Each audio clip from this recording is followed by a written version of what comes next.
तृणधान्यात दुसऱ्या क्रमांकावर असणाऱ्या ज्वारीचे क्षेत्र सरासरीपेक्षा निम्म्याने कमी झाले आहे। बाजरीला भाव मिळत नसल्याने यंदा शेतकरी मका आणि सोयाबीन या पिकाकडे वळले असल्याचे स्पष्ट झाले आहे। शेतकऱ्यांच्या आहारात मानाचे स्थान असलेल्या ज्वारीच्या भाकरीचा थाट शिवरात मात्र काहीसा ओसरला असल्याचे चित्र राज्यात दिसून येत आहे। राज्यात भारताचे सरासरी क्षेत्र 14,92,600 हेक्टर असून त्यापैकी 14,89,800 हेक्टरवर पेरणी झाली आहे।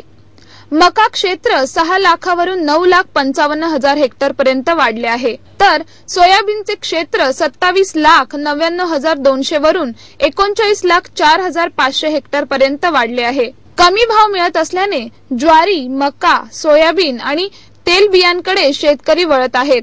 दरम्यान राज्यातील खरीपाचे सरासरी क्षेत्र 134.69 लाख हेक्टर असून आतापर्यंत 140.87 लाख हेक्टर क्षेत्रावर पेरणी पूर्ण झाली आहे। दमदार पावसामुळे सरासरी ऊस क्षेत्र 9,14,900 हेक्टर असून 10,99,800 हेक्टर लागवड झाली आहे।